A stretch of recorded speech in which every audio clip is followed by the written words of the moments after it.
Bismillahirrahmanirrahim. Assalamualaikum warahmatullahi wabarakatuh.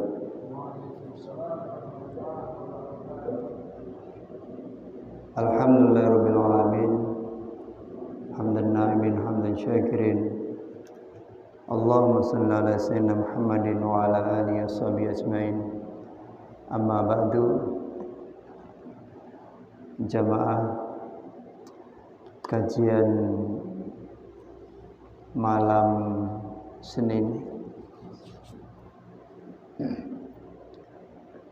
Alhamdulillah, puji syukur kita aturkan kepada Allah Subhanahu wa taala bahwa pada malam hari ini kita bisa berkumpul bersama di tempat ini untuk bersama-sama mengaji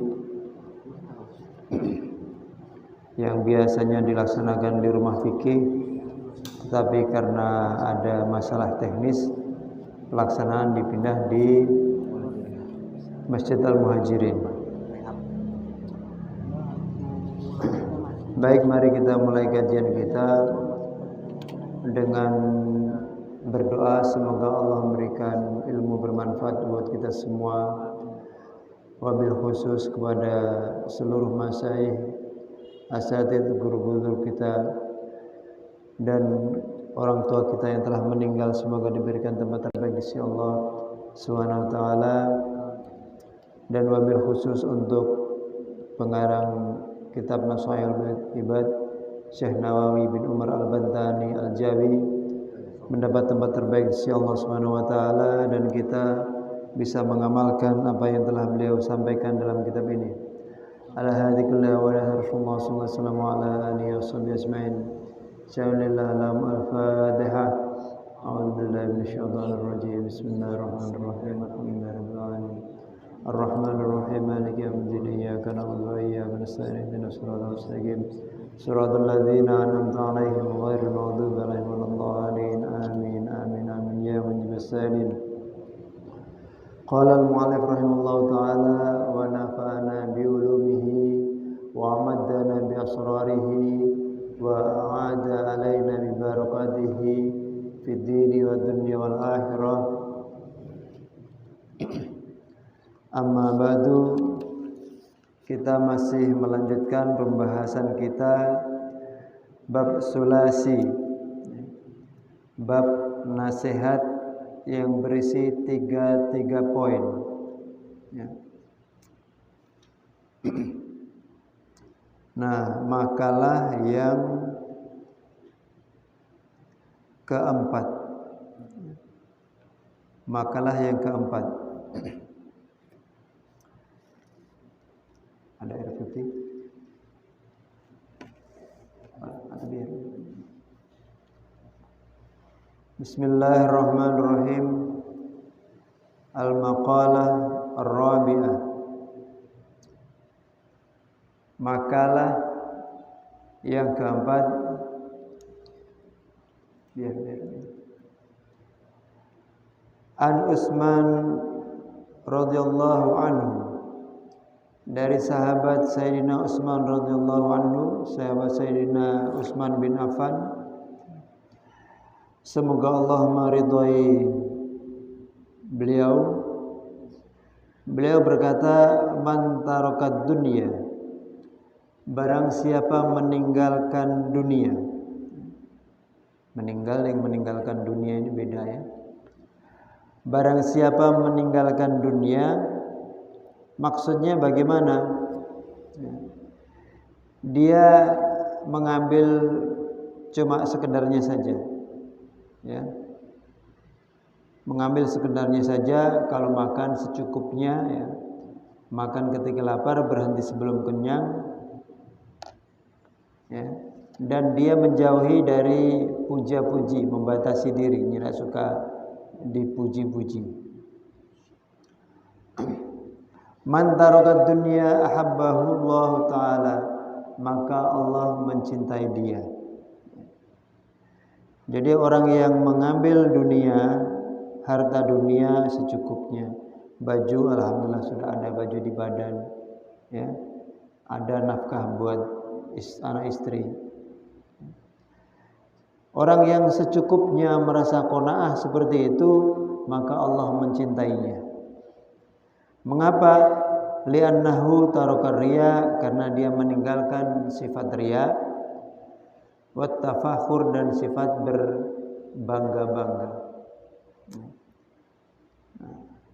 Orang tanda di antara tanda hubbud dunya, cinta dunia, itu biasanya bangga. Dan kadang-kadang bangga itu muncul dari hobi, dari koleksi. Tapi kalau cuma koleksi, cuma nyanda, kalau ada orang butuh, ya, boleh saja. Ya.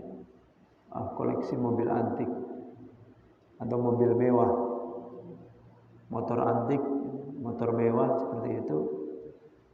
Nah, dia bangga, kita beli motor ini begini, harganya sekian. Ya.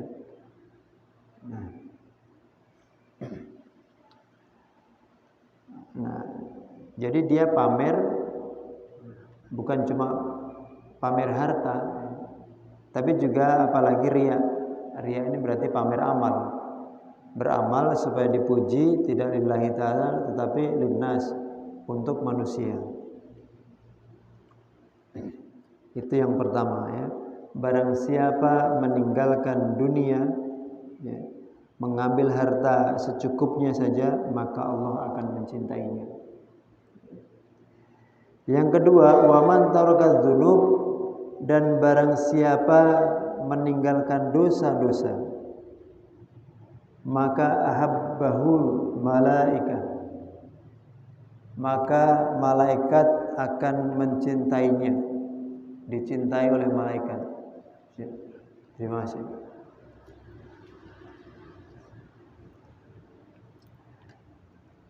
Barang siapa yang meninggalkan dosa, ya, menjauhi perbuatan dosa, atau kalau dia sudah berdosa dia segera bertaubat, ya, dia segera bertaubat, maka abahul malaika, maka para malaikat mencintainya. Nah, dalam hadis qudsi disampaikan, kalau malaikat mencintai bagaimana? Malaikat itu adalah makhluk yang paling taat kepada Allah. Ya. Wahai malaikat, aku mencintai hamba tersebut. Ngoni semua, kalian semua cintai dia. Ya. Lindungi dia. Akan dilindungi. Ya. Malaikat mengembangkan sayapnya, menurunkan rahmat, kemudian mendoakan orang-orang yang tarokat dzunub, meninggalkan dosa-dosa itu. Tapi kalau giliran Allah marah kepada seorang hamba, atau ketika di hari kiamat, baik ataupun di dunia juga begitu. Ketika di hari kiamat itu orang masuk neraka. Nah, disebutkan bahwa malaikat Malik ini malaikat yang tidak pernah tersenyum, dan dia tidak punya sengaja Allah cipta untuk katakanlah raja tega begitu ya. Jadi malaikat Malik di DP anak buah. Jadi jenderal yang pemimpin jaga neraka itu malaikat Malik. Nanti malaikat yang Zabaniyah ada sendiri, Khutomah ada sendiri, Wail ada sendiri. Nah, umpamanya si A, si fulan, dia berbuat dosa, ya. Maka hajar dia, ajar. Ya. Ini suka adu ayam, ajar. Ya. Itu orang yang suka adu ayam, diadu di arena begitu. Nah, dia semboyangan, ya. Disiram lagi, bangun, berkelahi lagi, sebagaimana kamu mengadu ayam di dunia. Nah, jadi dari sananya malaikat di surga penuh kasih sayang, tersenyum, wajahnya berseri-seri, begitu. Tapi giliran di neraka, memang Allah tidak sisakan kasih sayang sedikit pun, suruh hajar, ya. Orang pelit, orang apa kan disetrika itu. Atau orang pokok dipukul dengan gada, ya, tokat besi yang ininya itu, pukul, hancur, bangun lagi, utuh lagi, hancur lagi, begitu seterusnya. Biar kita menangis, biar kita merengek-rengek, malaikat tidak merasa kasihan. Itu sifat malaikat. Kalau disuruh cintai makhlukku ini, lindungi, malaikat melindungi semua. Nah, tentu kalau yang masalah orang yang berbuat dosa di dunia, Allah masih menyisakan, memberi kesempatan untuk bertaubat. Ya. Tapi orang yang betul-betul zalim, orang kafir, orang tidak beriman kepada Allah, kemudian berbuat zalim, kalau memang seandainya pada kisah Rasulullah di negeri Taif itu, ya, berdakwah, kemudian dakwahnya ditolak, bahkan tidak tua, tidak muda, bahkan anak-anak saja melempar Rasulullah. Ya. Wahai Rasulullah, kalau engkau mau, itu gunung Uhud itu cuma ekskavator ya, ambil begini kemudian balikkan ke orang Taif. Ya. Memang betul, kalau seandainya Rasulullah mau, ya, tinggal dibalikkan saja. Malaikat tidak ada rasa kasihan. Nah, itu. Tapi Rasulullah tidak mengiyakan tawaran dari malaikat itu. Ya. Jadi yang kedua, barang siapa mantarokat dzunub, barang siapa meninggalkan dosa-dosa, atau seandainya dia pengertian meninggalkan dosa-dosa ini, dia menjauhi dosa, sama sekali tidak berbuat dosa, atau dia berbuat dosa tetapi bertaubat, maka ahabbahul malaikah, maka malaikat mencintai mereka, menyukai mereka.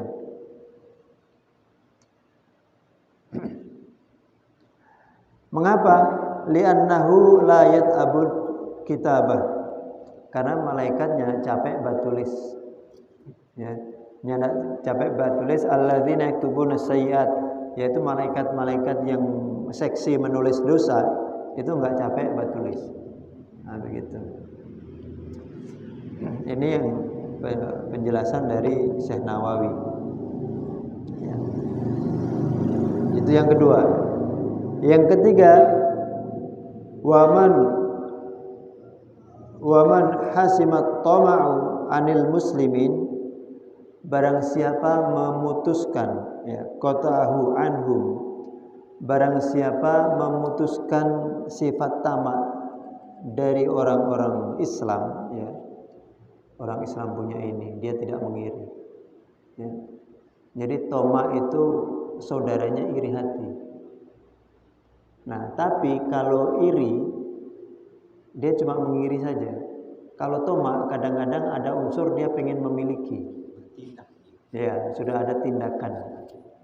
Ya.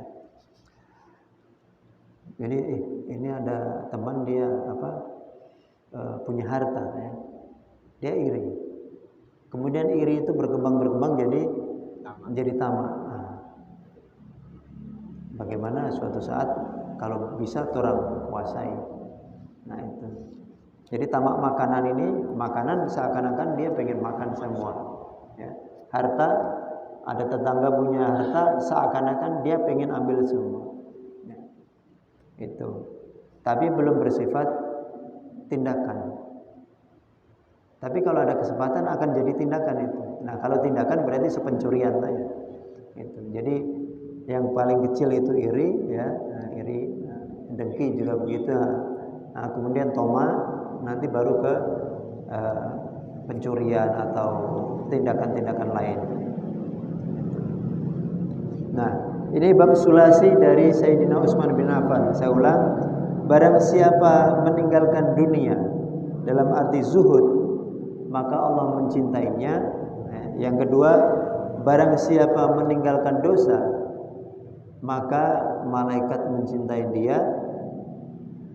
Barang siapa memutus ketamakan dari orang Islam, ahabbahul muslimun, maka orang-orang Islam itu akan mencintai dia, dicintai oleh orang-orang Islam yang lain.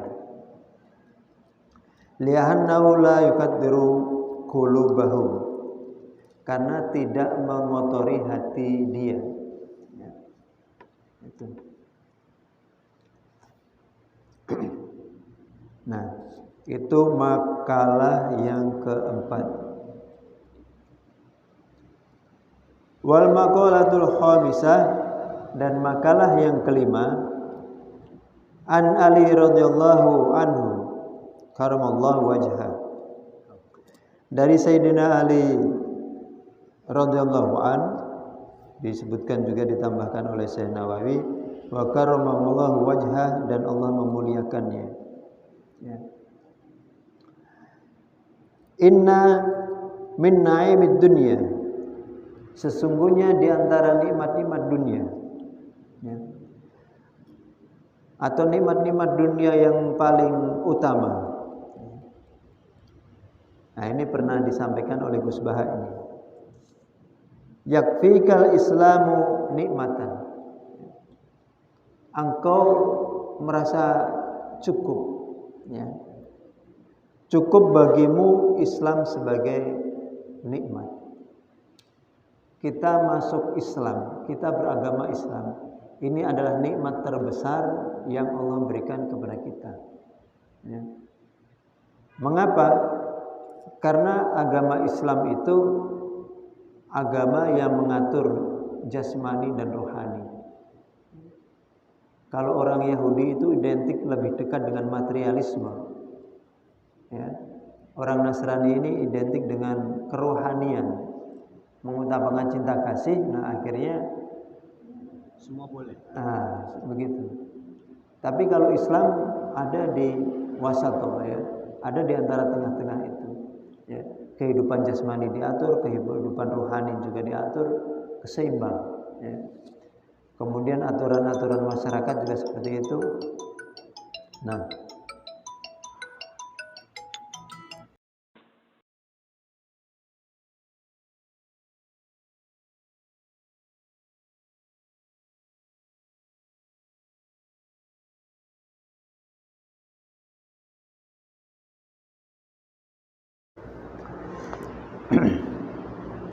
jadi nikmat terbesar itu adalah nikmat kita beragama Islam, ya. Dan agama Islam ini dengan kesempurnaan aturannya, ya, kesempurnaan aturannya, ajaran-ajarannya, nah, maka kita mengamalkan ajaran-ajarannya, itu menunjukkan tanda kita bersyukur kepada Allah. Ya. Tidak mencari sistem yang lain. Ya. Islamul kafah. Ya ayyuhalladzina amanu dkhulu fis silmi kafah. Hai orang-orang yang beriman, masuklah ke dalam Islam secara sempurna. Ya. Ada orang Islam tetapi pikirannya lebih ke filsafat materialisme, ya, atau marxisme dan lain-lain sebagainya. Ya. Itu. Atau Islam telah mengatur perkawinan, ya, laki-laki dan perempuan, tapi dia cari-cari celah yang lain, ya, cari-cari celah yang lain dengan LGBT dan lain sebagainya itu, ya, ya. Sehingga akhirnya apa? Karena Islam sudah mengatur ini, kemudian dia cari aturan yang lain.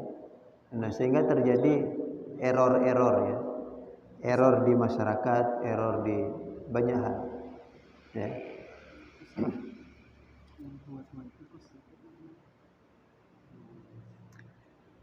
Nah, Islam menjadi nikmat yang paling agung karena Allah telah mengeluarkan seseorang, mengeluarkan kita minal adam ilal wujud, dari yang tidak ada menjadi ada. Itu juga nikmat. Kemudian terutama akhrajahu minadz-dzulumatil kufri, mengeluarkan kita dari kegelapan, kekufuran, kekafiran, ila nuril Islam, kepada cahaya Islam. Ya. Makanya dalam sambutan ketika pidato kan salawat serta salam kepada junjungan kita Nabi besar Muhammad SAW, ya, yang telah mengeluarkan kita atau membawa kita dari kegelapan menuju cahaya Islam. Nah, ini merupakan nikmat paling besar. Ya. Nah, yang kedua, Wa inna minasyughli, dan diantara sebaik-baik kesibukan, yakfika ta'atu sughlan, maka cukup bagimu ketaatan itu sebagai, atau taat kepada Allah itu sebagai kesibukan. Sebaik-baik kesibukan adalah kita taat kepada Allah. Taat kepada Allah ini apa saja? Ya. Salat. Berarti 24 jam orang mau salat terus. Zikir. Berarti la ilaha illallah, la ilaha illallah di masjid terus. Muamalah, muasyarah. Ya. Jadi kita memahami bahwa ibadah itu dibagi dua. Ya.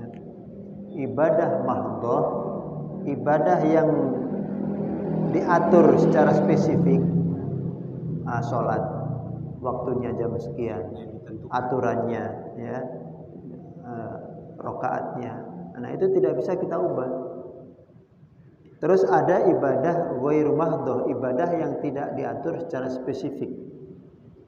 Bahkan segala aktivitas kita, kalau kita niatkan bismillah lillahi ta'ala, itu jadi ibadah. Maka di sini pengertian sebaik-baik ketaatan kepada Allah, itu sebaik-baik kesibukan adalah ketaatan kepada Allah. Ini bukan berarti sholat terus 24 jam. Habis sholat isya ini nanti ada sholat mutlak. Sholat mutlak itu gampangannya sholat daripada nganggur. Sholat ada batasan waktu sama bilangan. Itu nanti tidur sebentar, kemudian sholat tahajud itu, kemudian ketika siang hari sholat duha, kemudian sholat mutlak lagi, sholat hajat lagi, dan seterusnya. Bukan. Itu sudah menjurus ke kerahiban. Iya. Kerahiban.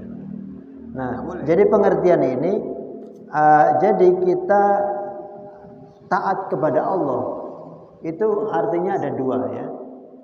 Baik taat dalam arti ibadah mahdhah, ya. Dia sholat, dia berzikir, bahkan zikir tadi bukan mahdhah tadi, ya. Tapi mengerjakan seorang anak yang belum menikah, maka dia berbakti kepada orang tuanya, membantu orang tuanya, ya, bajaga warung, bajaga toko, bismillah, saya jaga toko ini sebagai baktiku kepada orang tua, ya, itu. Atau suami, saya niat mencari nafkah, ya, lillahi ta'ala, sebagai ibadah lillahi ta'ala. Maka biarpun dia ini cuma bawa bentor dari pagi sampai siang hari, itu artinya dia sudah taat kepada Allah, dan itu adalah sebaik-baik kesibukan, ya. Maka jangan sampai salah niat, ya. Makan, yang satu makan, tapi yang satu baca doa, niatnya supaya badan kita sehat. Kalau sehat kita cari bisa beribadah, bisa mencari ilmu bermanfaat, mencari rezeki yang penuh berkat. Itu tiap suapan pahala itu. Ya. Jadi pengertian taat di sini adalah baik ibadah secara khusus, secara mahdhah, atau di luar ibadah, tetapi kita niatkan sebagai ibadah taat lillahi ta'ala itu. Dan sebaik-baik kesibukan adalah taat kepada Allah. Cukup bagimu taat sebagai taat sebagai Allah, kepada Allah sebagai kesibukan, ya. Yang ketiga wa inna minal ibrati, dan diantara sebaik-baik ibrah, alhamdulillah, syukran, ya. Dan sebaik-baik pelajaran, sebaik-baik nasihat, ya. Yakfikal mautu ibratan, cukup bagimu kematian ini sebagai pelajaran, ya. Itu. Mengapa? Karena fa'innal mauta akbaru mawaidilin nas.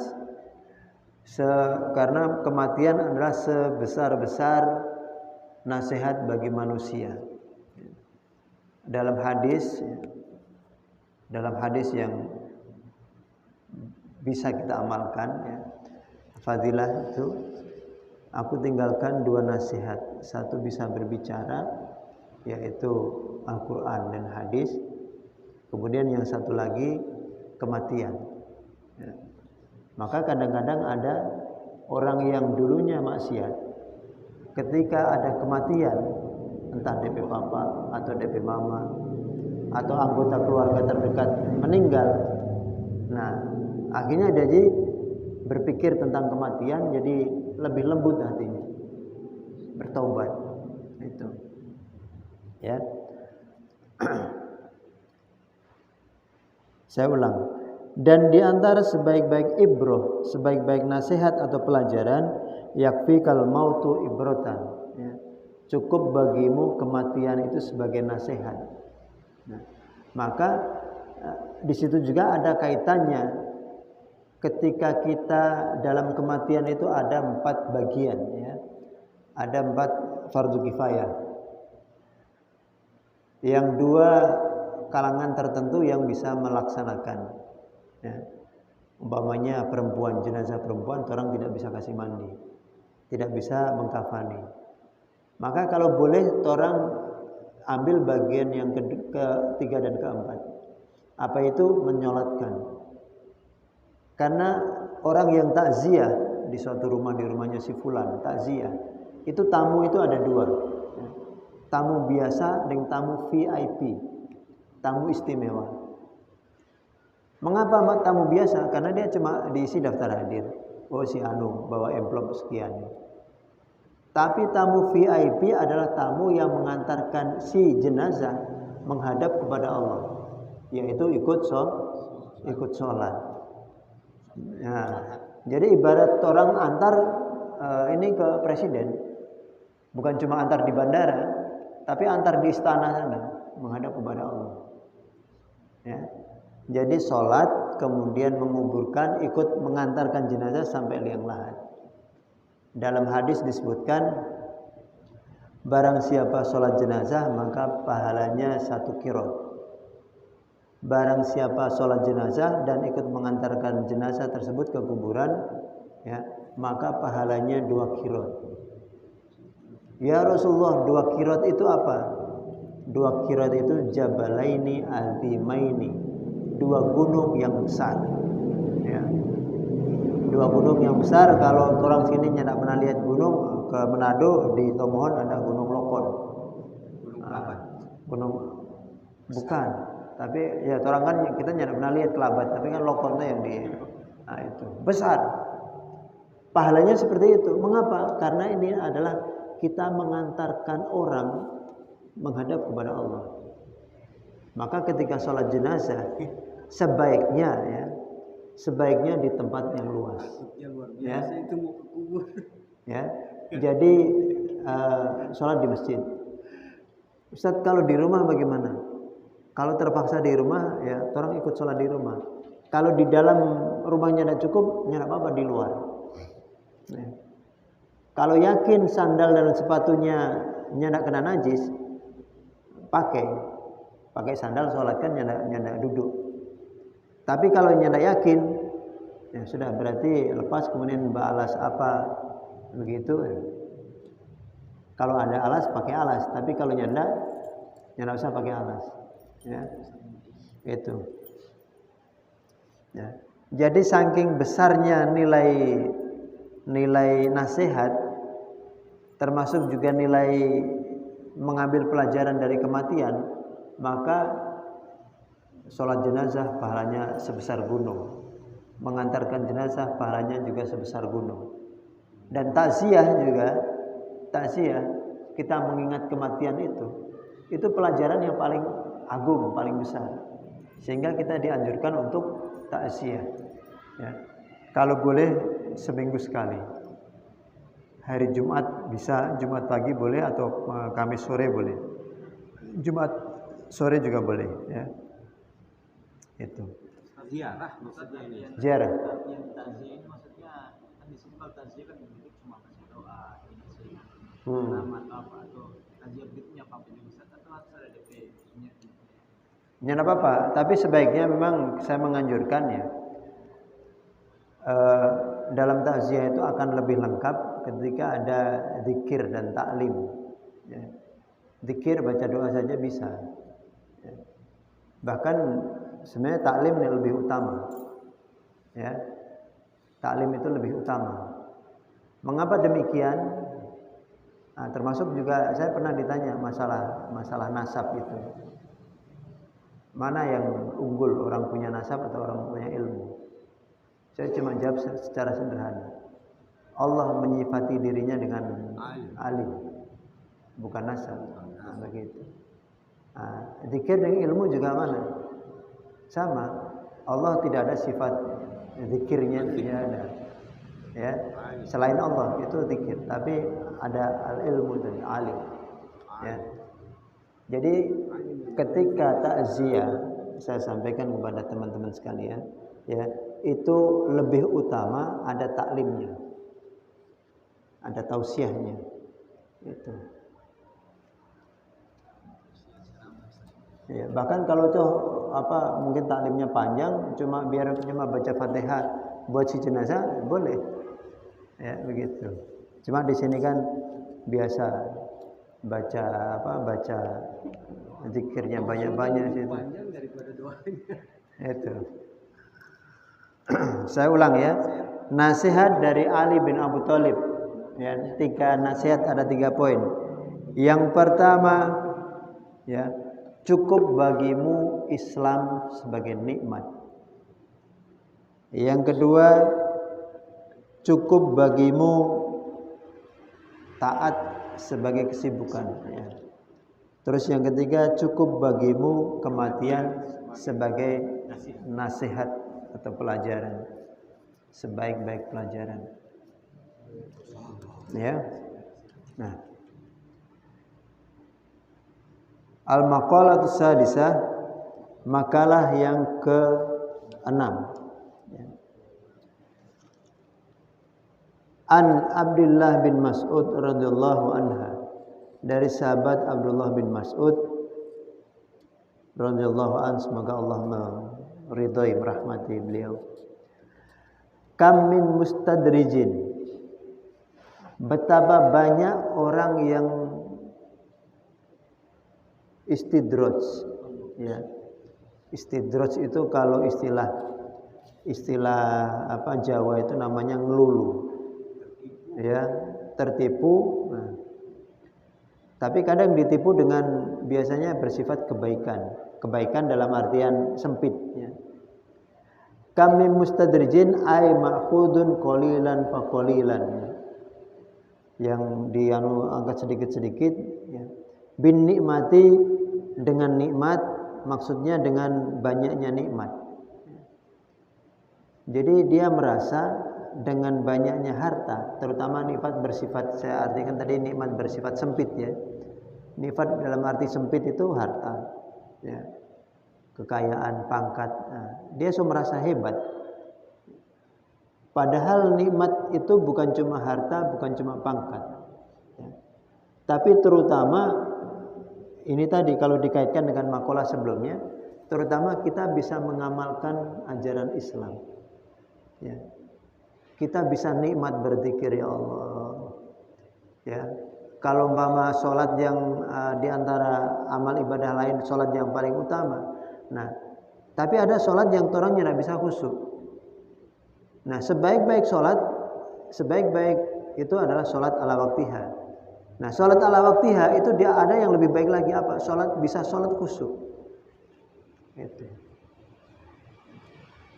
Nah, memang sholat khusyuk, makanya karena sulitnya sholat khusyuk, sholat itu secara fikih khusyuk tidak masuk syarat. Khusyuk tidak masuk syarat sholat. Tapi secara tasawufnya ya, maka khusyuk ini dia banting-banting harus diusahakan supaya kita bisa khusyuk.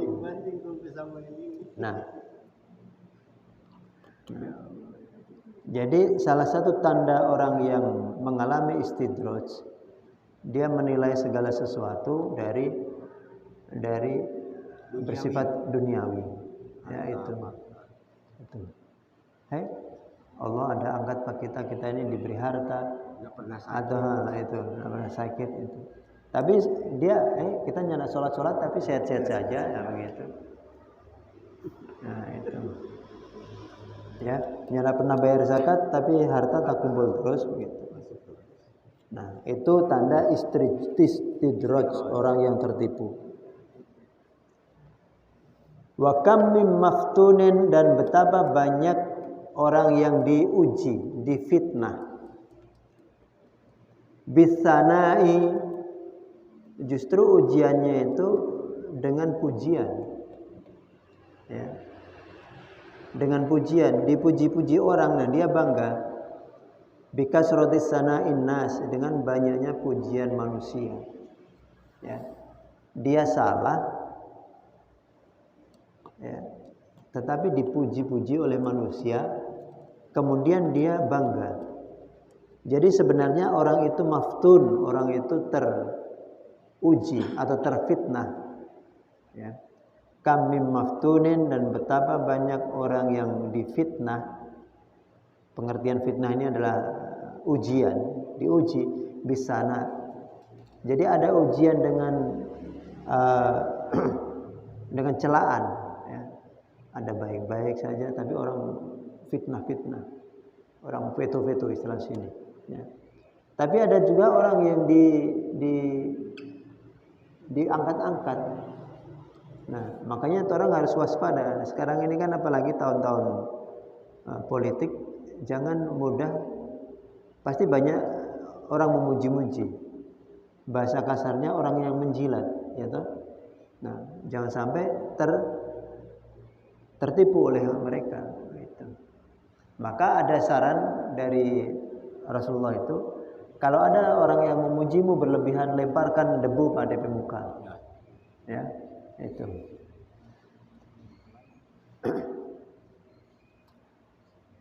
Yang itu yang kedua ya.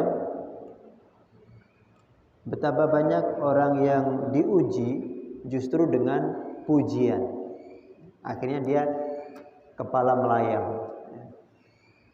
Padahal kalau orang ikhlas itu dipuji nyanda melayang, dicaci dia nyanda tumbang. Nah, itu orang ikhlas.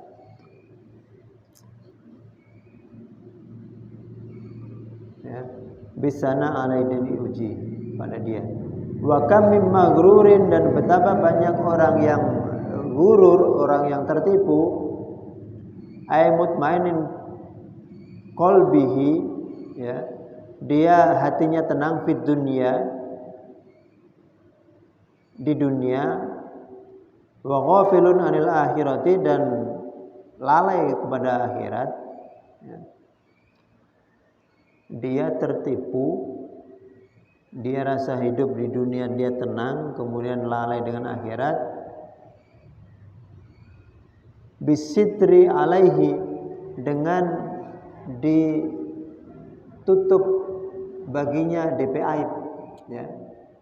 Jadi aibnya Allah tidak buka. Nauzubillah, subhanallah. Ya. Dia sebenarnya punya maksiat. Dia punya maksiat, dia punya di dunia, ya, dia tenang hidup di dunia, dia tenang bergelimang dosa, menikmati harta yang haram, ya, akhirnya lalai kehidupan akhirat. Nah, dalam hati kecilnya mungkin dia merasa, tapi Allah itu ada Asmaul Husna As-Sattar, ya, Maha menutup, ya. Jadi DP dosa ini, orang ini sebenarnya kalau dilihat dari kacamata dosa, berdosa semua. Ya. Tapi karena kasih sayangnya Allah, dosa itu tidak langsung diazab, dan dosa itu tidak ditampakkan. Itu. Jadi jangan pernah kita merasa terhormat. Karena sesungguhnya orang ini banyak dosa. Kita sendiri juga ada dosa, ya Allah. Itu. Ya. Jadi orang yang tertipu dengan dia merasa enggak apa-apa, tetangga kayaknya enggak tahu, si anunya enggak tahu, ya. Maka dia tertipu dengan tirai, dengan tabir tadi, ya. Saya ulang ya, nasihat dari Abdullah ibn Mas'ud. Betapa banyak orang yang istidraj, ya, dengan banyaknya nikmat, ya, dengan banyaknya nikmat kepadanya.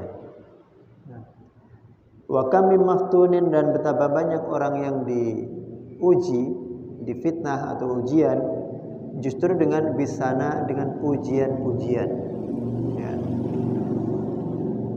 Bisana. Wa kam min maghrurin, dan betapa banyak orang-orang yang tertipu, bisitri alaihi, ya, dengan ditutup aibnya oleh Allah, ya, itu. Lanjut, ya. Al-maqalatus sabi'ah, makalah yang ketujuh. An Daud an-Nabi sallallahu alaihi wasallam, dari Nabi Allah Daud alaihissalam, qala, beliau berkata, auha fi Zabur, diturunkan wahyu kepadaku yang ada di dalam Zabur, hakun alal akil, hak orang-orang yang berakal, atau hak bagi orang yang berakal, atau wajib alaih, jadi kewajiban bagi orang yang berakal itu, alla yastagilu, hendaklah jangan bersibuk, illa bisalasin, kecuali dengan 3 hal, atau dengan tiga hal, 3 perbuatan, 3 hisol, 3 kebiasaan. Apa itu? Kamu jangan sibuk kecuali 3 hal, ya. Tazawwadu lima'adin, dia cari bekal untuk kembali, atau kembali ke li akhiratihi, untuk kehidupan akhirat, bi adail a'malis sholihah, dengan melaksanakan amal soleh. Jangan bersibuk-sibuk kecuali 3 hal. Yang pertama, dengan mempersiapkan diri cari bekal. Bekal apa? Bekal amal soleh, ya. Wa mu'natu lima'ashin, ya. Wa mu'natu lima'ashin, dan melaksanakan atau mencari maisha, aiqiyamu bi amri kifayatihi wa sunnihi fi ibarati wa murati lima'ashin,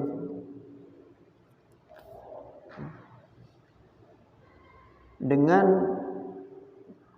mencari kehidupan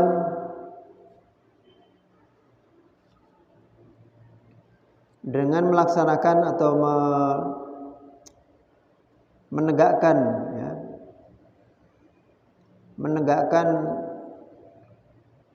untuk kehidupan, mencari ma'asyi, mencari kehidupan, ya, dengan melaksanakan tugas-tugasnya. Bentar, belum betul tadi.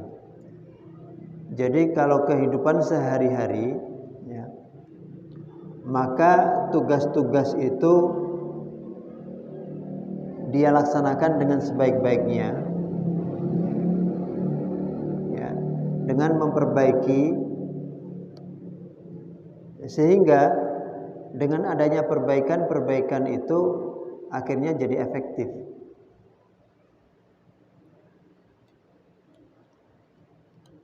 Ya.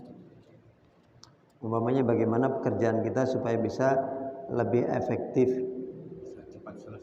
cepat selesai, ya.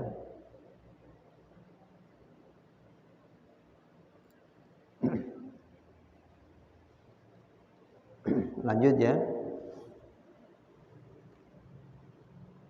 Yang kedua itu. Yang ketiga, wattalabu ladzatin, dan mencari kelezatan bihalalin, dengan barang yang halal. Ya. Jadi kelezatan dunia itu boleh saja. Kelezatan makanan, cari makanan yang halal. Bahkan kalau menurut Bang Haji, justru yang maksiat mana yang mudah, yang murah, yang berbuat dosa atau berbuat taat.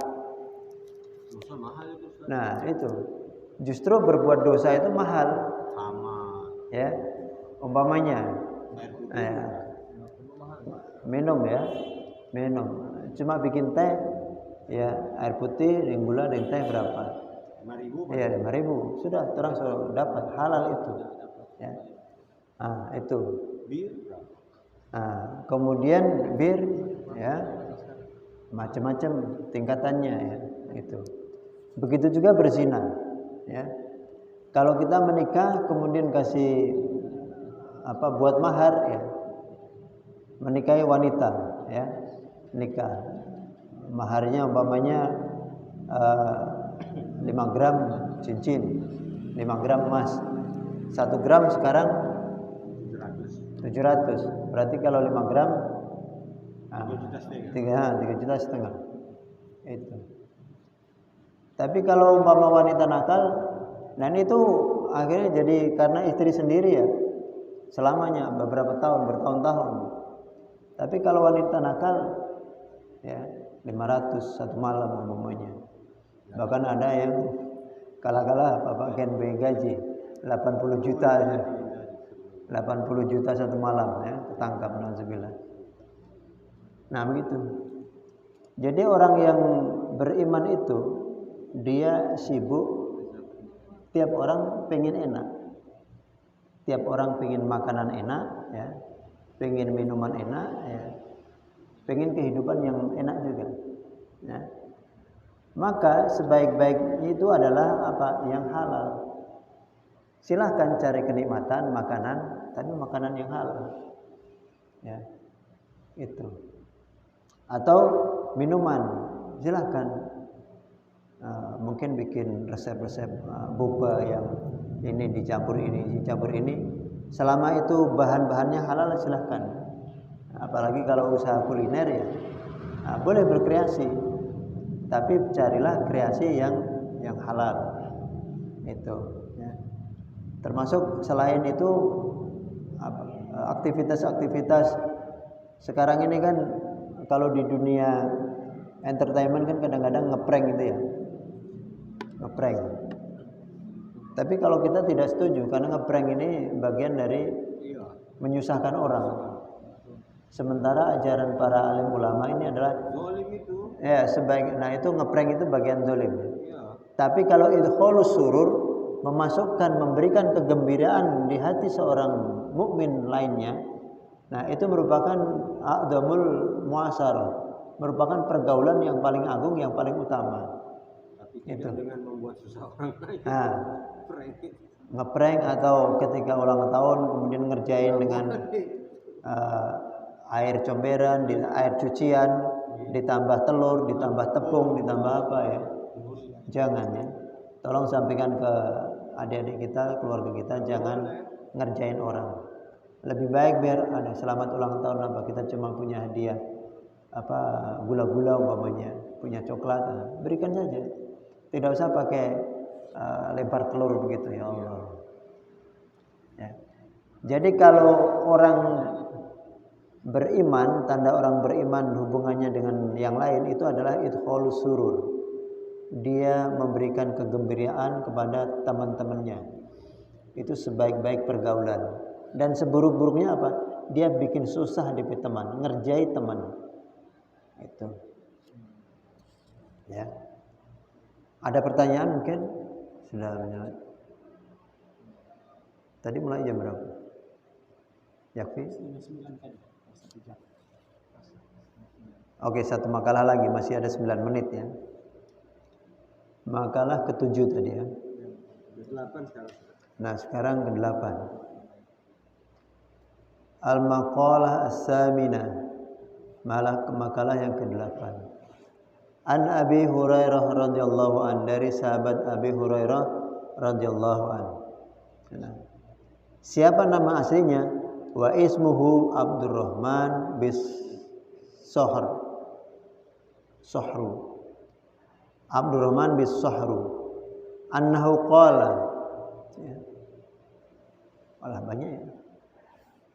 Beliau berkata bahwa Rasulullah bersabda. Ya. Jadi ini bukan perkataannya Abu Hurairah, tetapi perkataan atau sabda Rasulullah. Salasu munjiyatun.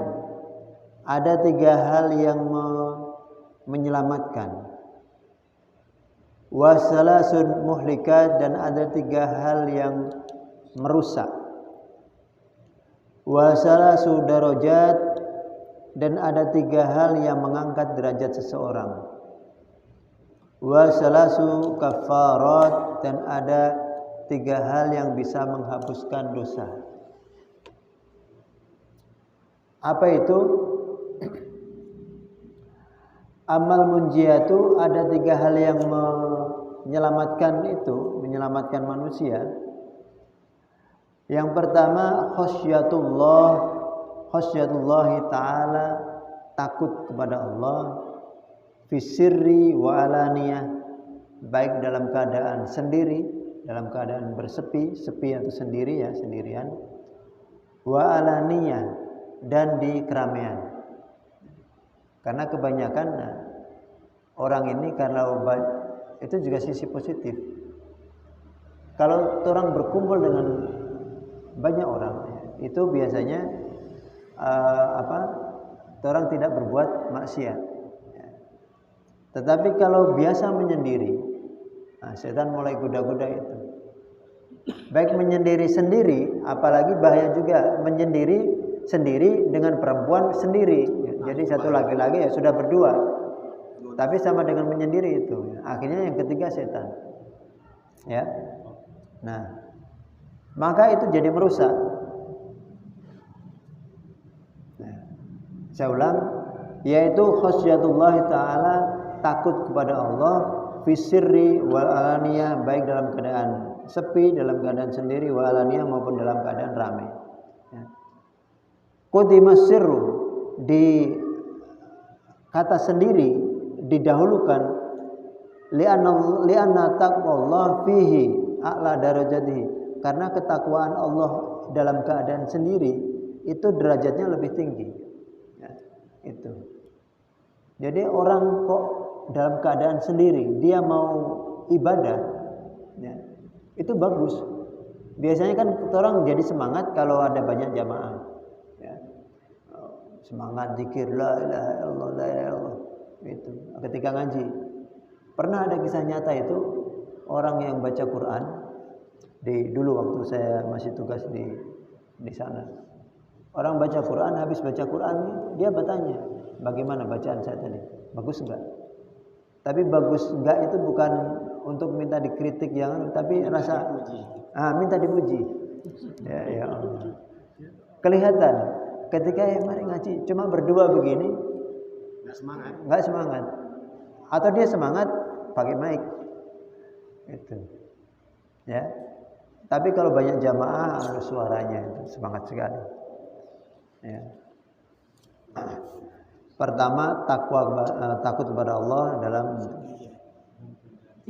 ya.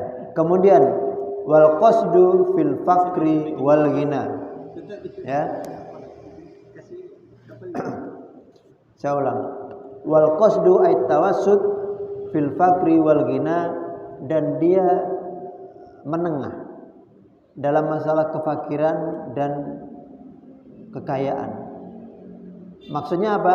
At-tawassut fil ma'isyah, dia menengah, ya, di posisi pertengahan dalam hal kehidupan, karena tidak melanggar al-had, tidak melanggar batasan-batasan itu. Ya. Ini dalam kondisi normal, tapi ada juga mungkin sufi-sufi yang ekstrim yang betul-betul dia ketat sekali, ya, itu. Ya. So beda lagi itu nanti. Ya. Nah, jadi dia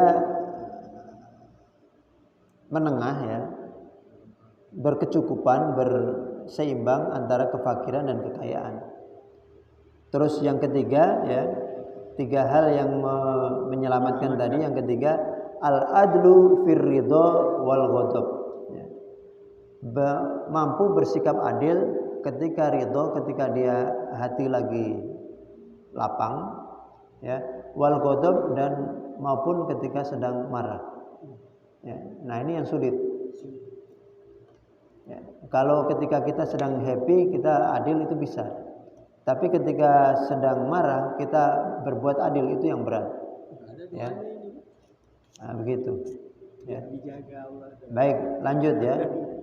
Wa ammal muhlikat, dan di antara 3 hal yang merusak, ya, 3 hal yang merusak atau hancur, yang menghancurkan, itu fasyukhun syadidun, ya, orang yang sangat bakhil, botu, ya, botu sekali. Mengapa dikatakan syadid? Karena bakhil syadid fala yu'addi ma alaihi min haqqillahi ta'ala wa haqqil khalqi. Dia tidak melaksanakan hak Allah dan hak pada makhluk. Itu. Zakat saja tidak mau, apalagi sedekah. Padahal zakat ini hukumnya wajib. Nah, tapi ada orang yang dia mau zakat, tapi kalau dalam sedekah ke apa, itu dia tidak mau.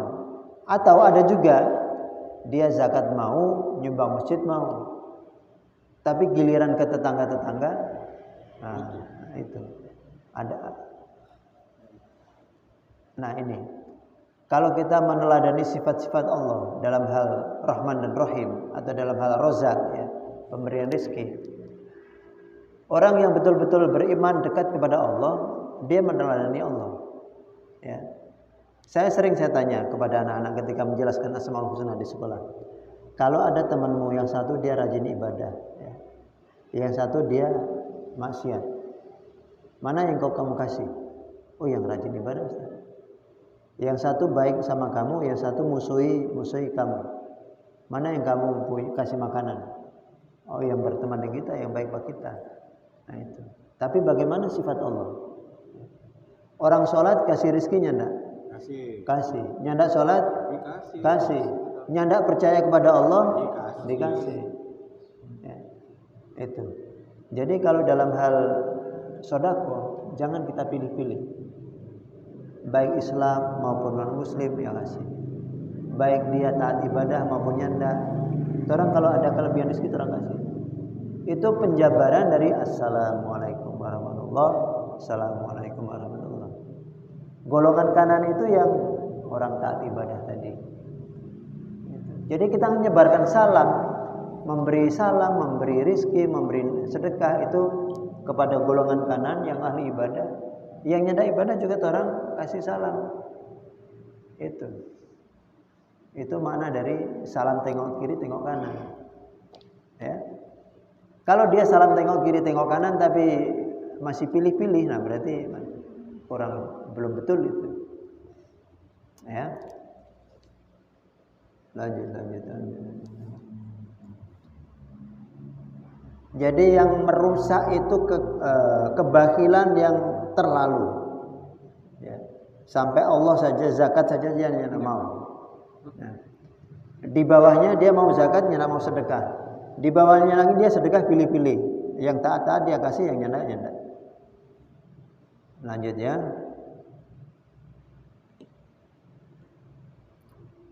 Wahawa muttaba, yang kedua, dan hawa nafsu atau mengikuti hawa nafsu. Ya. Pertama bakhil yang terlalu, yang kedua mengikuti hawa nafsu. Mau marah. Ya. Ya. Kalau nyanda mungkin marah secara lisan dengan dia itu macam-macam binatang dia cuma semua, mungkin dengan perbuatan, ya. Ada ini lempar, ada piring lempar, ada kursi lempar. Ya. Itu mengikuti hawa nafsu. Ya. Atau nafsu syahwat juga begitu.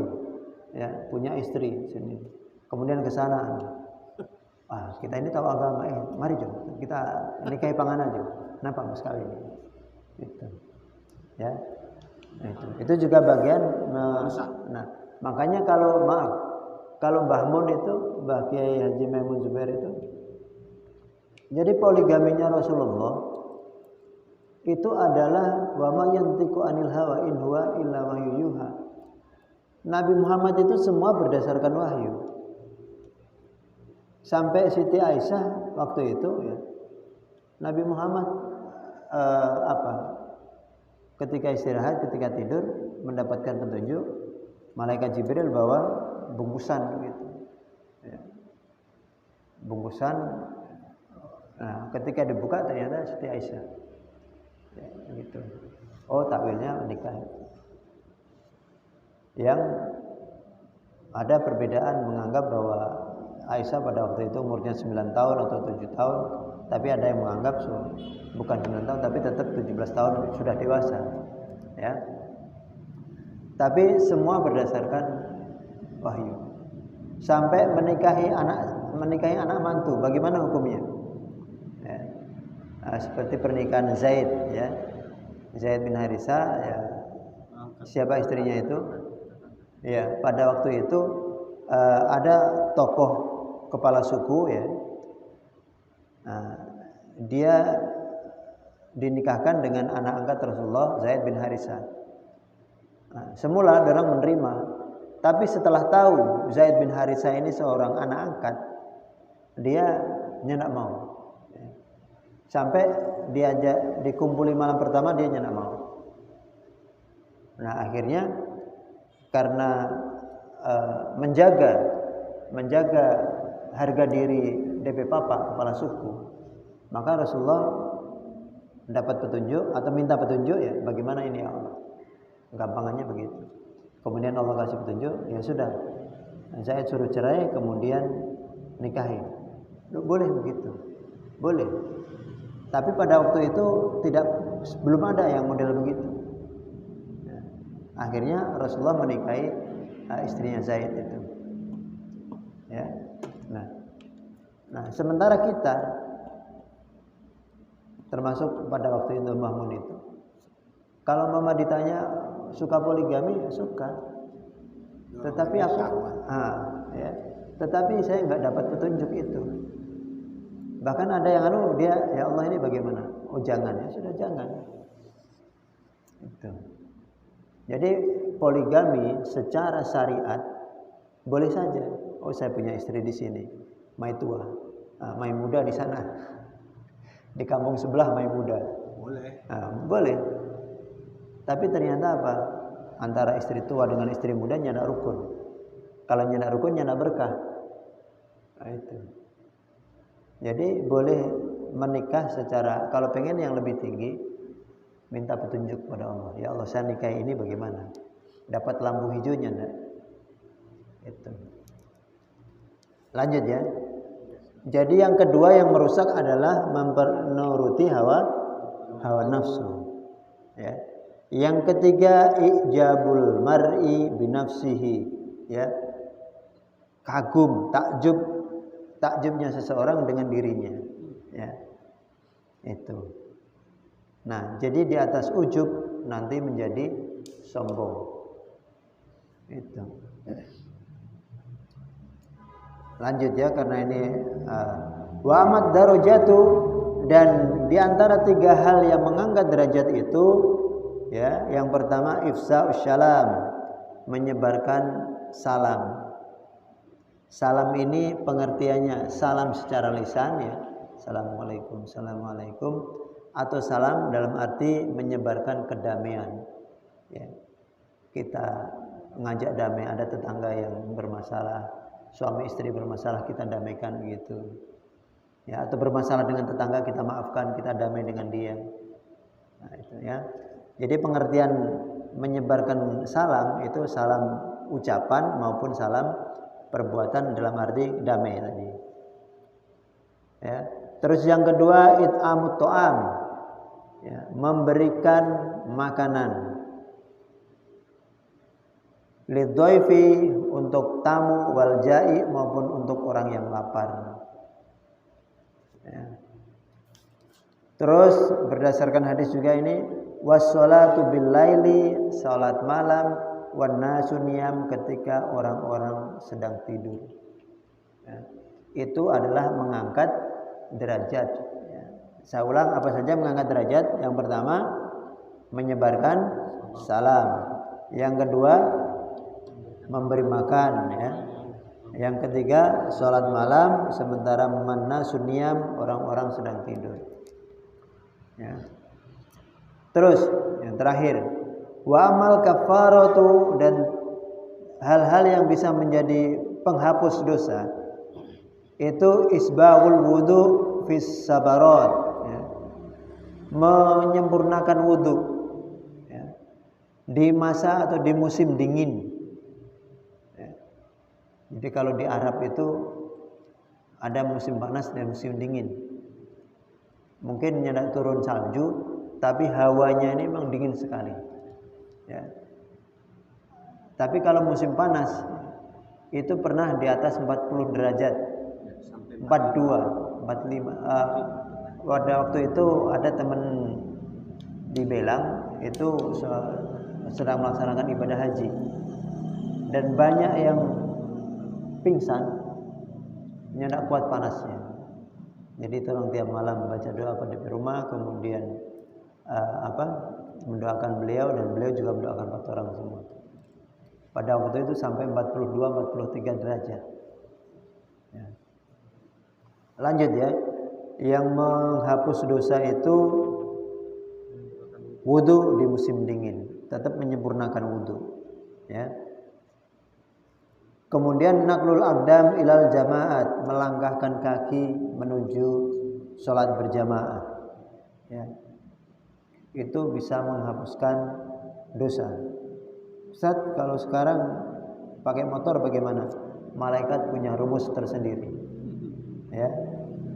Tapi kalau pakai motor usahakan supaya berlipat ganda. Ajak.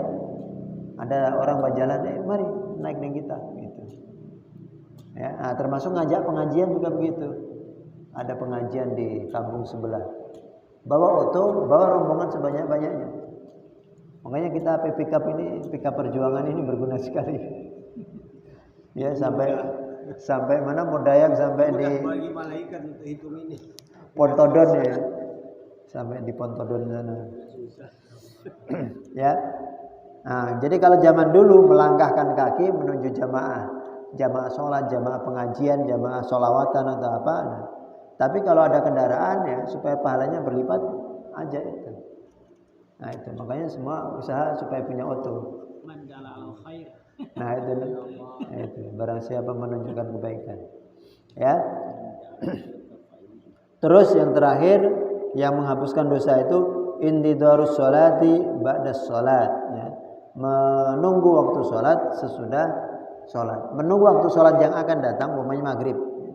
Maghrib jangan langsung pulang, tunggu isya. Itu. Ya.